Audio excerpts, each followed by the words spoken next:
Nandito na kami sa lamp section. Pero wala pa yung ano, no? Bulb. Ito yung $12, ito Ito guys yung bibili namin. So, kami isang piraso and then dadalhin na namin dun sa... Good day mga lods. So, ngayong araw nga, maulan. And then, naisipan namin pumunta ng Westfield at pumunta ng IKEA. Nagyayaya yung dalawa kasi meron daw silang bibilin na para dun sa bahay namin. So, ayan, titignan namin sa IKEA kung meron ba silang stock. Tapos, mag-iikot-ikot lang kami kung ano mga pwedeng bilhin dyan sa loob ng Westfield. Mga lods, nandito tayo ngayon sa sa Westfield North Lakes. Papasok na, pupunta daw kami ng ng IKEA. Tinitignan ko lang yung mga paligid ko kasi baka masagasaan ako mga lods. Pasok tayo dito Westfield North Lakes. Ito yung parang SM dito. Ito Ano yung ba ang Westfield? Parang SM dito. Yung Westfield guys, sa mga hindi nakakaalam, dito sa Australia, yung Westfield, yan yung parang SM sa atin. Walter Mart, yan. Nandito lahat yan, mga grocery, Department store. Yan, dito rin nakapatabunan. Yan. Pakit lang tayo sa taas. Guys, nandito kami sa IKEA.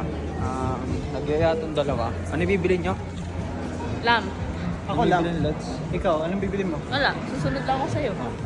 So ayun guys, bibili daw kami ng lamp para dun sa namin. Diba kasi nga sa mga previous video namin, meron na kami TV na binili niya siya at sofa na binili ni Lods. Nakita niyo dyan sa mga... Siya naman daw ang bibili ngayon ng mga kung ano-ano. Actually guys, i-reveal ko na ako na bibili ng lamp. Ikaw bibili ng lamp? Ako na bibili ng lamp for us. Ito yun, ganito lang.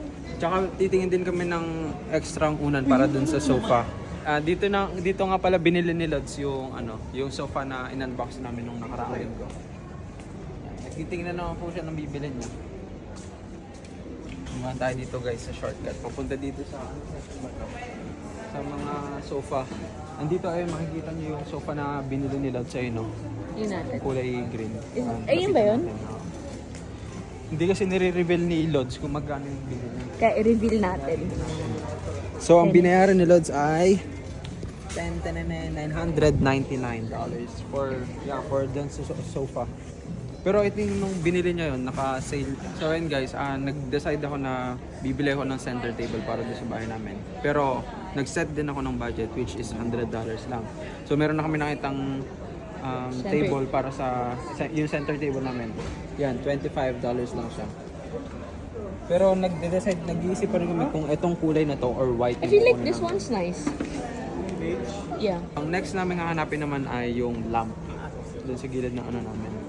So Guys, papunta kami sa sa lampshade section naman. Naghahanap kami ng side lamp para doon sa gilid ng TV namin.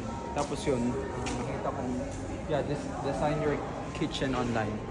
So hindi naman namin pinaplan i-upgrade yung kitchen namin for the meantime, pero yun, tingnan natin na yun po pwede palang i-plan yung kitchen online. try.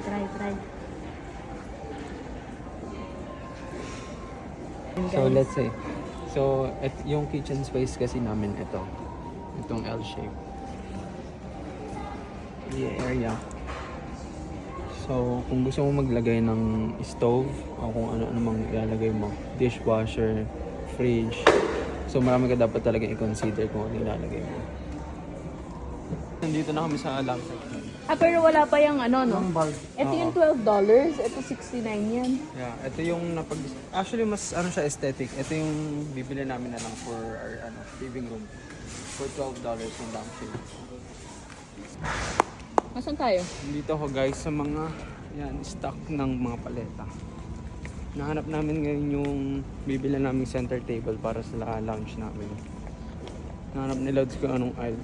And then kasi self-service. So dadala mo siya sa counter para doon magbabayad ka na.